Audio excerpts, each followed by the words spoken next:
Marjorie reporting to you live from our studio with yet another breaking news. You guys, we are facing a major crisis, and if we don't expose our children to Jesus at an early age, the chances of them believing in him drastically decreases.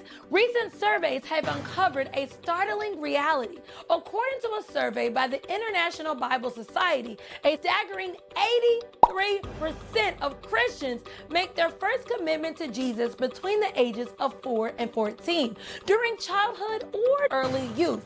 Even more concerning is the fact that of these Christians who embraced Christ before their teenage years, half were led to Christ by their parents, with another 1 in 5 led by other family members or friends, thus proving that a crucial part of a child's spiritual development is in their home life and their village. This highlights the crucial role that parents and caregivers play in shaping a child's spiritual journey. But what if a child isn't exposed to Jesus at an early age?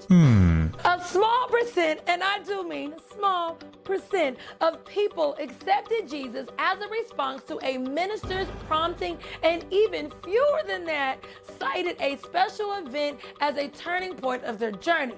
This problem is bigger than anything we've ever faced before. It's a wake-up call for us all. Come on now, parents, educators, ministers, anybody that is dealing with the youth, it is time to claim back what is ours. The enemy cannot have our children. The future of the youth hangs in our balance, and it's imperative that we act swiftly and decisively to expose our children to Jesus Christ. So now that we know that we're facing a major problem, where do we start? How do you introduce complex spiritual concepts in a way that is meaningful and age appropriate? And how do you actually tell your children who God is? That's what we're about to cover. This video is part of a 2-part series, helping you understand how to teach your children about God and what to teach your children about God. Stick around to the end because I will explain just how to get the second part to this series. Now let's dive into a topic that's near and dear to many parents' hearts. As parents, we all want to instill important values and beliefs in our children, and when it comes to spirituality, it's never too early to start having these type of conversations. But where do we begin? What are the key things that we should be teaching our children about God? First and foremost, it's important to introduce the concept of God in a way that is simple yet age appropriate. We can start by talking about God as a loving and caring presence in our lives. Then when we have these kind of conversations with our children, it's really important to use open-ended questions or questions that have more than one answer so that children can use their critical thinking skills to feel connected to the subject matter even deeper. With my child, I say things like, God is the creator of all things, including everything here on earth. What are some things here on earth that God created? Animals, sun, and me. Yes, baby, God created you. You are fearfully and wonderfully made, meaning that God made you special and there is nobody like you. What are some other amazing things about yourself and your personality that you are thankful to God for? Beyond having conversations, storytelling is another powerful tool for teaching kids about God. We can read them stories from religious texts or even share parables that convey important moral lessons. Through these stories, children can learn about concepts like love, kindness, forgiveness, and even compassion. In my membership, Teaching by Design, there is an entire training on how to create engaging read-alouds. So if you're not in my membership, what are you waiting on? If you're not in my membership, no worries. I also have an entire playlist on how to use read-alouds in your reading lessons. Now, let's think smarter, not harder, baby. Let's say that you're teaching your children about point of view, right? Or even teaching your children about theme. There are many books that will help you teach your children about these kind of concepts. Kindness, compassion, etc. These type of texts are filled with morals, okay? Even take the story, for example, Three Little Pigs, right? In the story, you have the mean wolf who was not very kind, and then you had the 3 little pigs who were showing kindness towards their brothers and sisters and allowing their siblings to use their homes. Now, let's say you are reading the story in your read-alouds. After reading a story that exemplifies a fruit of the Spirit, like a characteristic trait of God, hello, kindness, relate that character trait to Jesus. Have an open conversation about this with your children. So the pigs were being kind to their brothers. Was the big bad wolf being kind? No.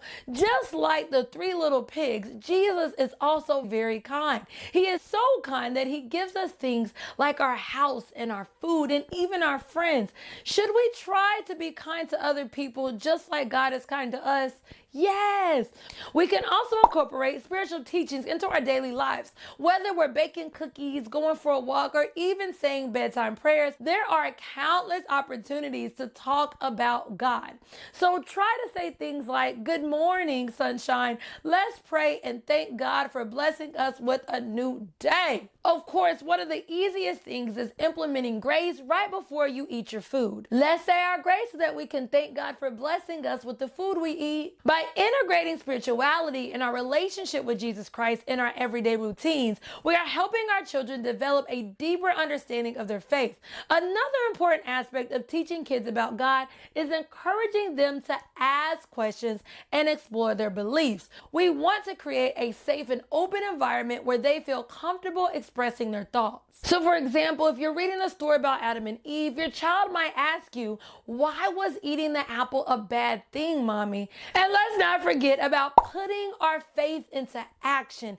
Teaching kids about God isn't just about what we say, it's about how we live our lives. By modeling love, compassion, and kindness in our actions, we are showing our children what it truly means to live a life of faith.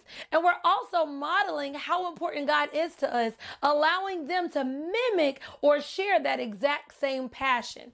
Therefore, include your children in your faith walk. In fact, I actually wrote this book that gives you the format, the tools, and the resources to strengthen your prayer life and your children's. It includes weekly prayers, daily requests, prayer reflections, goal setting, and even an entire prayer guide with pre-scripted prayers. If you are human, like myself, because we're all human, right? Then you might struggle with accountability. No worries. That's where the 90-day prayer challenge comes in. We actually have a free 90-day prayer challenge for accountability and community with other like-minded believers who are going through the same process and journey as you are. Now, you might be wondering, how does your participation in this challenge going to help your children? I know what you're thinking. Drum roll, please. While you are on your prayer journey with God, your children can be on their prayer journey with God also. That's the amazing thing about this prayer journal is that there are two versions. You have a version for you and a version for your children. So during your daily prayer time with God, your child can be right along there with you, having the same daily reflections and time with God as you are. So not only is your prayer life transforming, but also theirs. Down below in the description, you will see the prayer challenge and how to grab your 90-day prayer journal for you and the 90-day prayer journal for your child. And don't forget to write a review on Amazon. Now, earlier, I explained that there is another part to this series on how to teach kids about God. This video is featured on my ministry's YouTube channel, Anointed Living Ministries. Why do I have two YouTube channels? Let me just break it down. On Anointed Living Ministries, I help guide believers on a transformative journey of faith, fostering a profound connection with God and empowering them to live purposeful lives grounded in the teachings and principles of Jesus Christ. Of course, on here at Everything Aja, I empower Christian women like yourself, including mothers and educators alike, to confidently navigate your faith journey while equipping the next generation with the knowledge and tools to follow God's will academically and spiritually. What are you waiting on? Go ahead, watch the next part of the series and understand how to teach your kids about God, and I will see you in that video. And I'll also see you in the free 90-day prayer challenge now.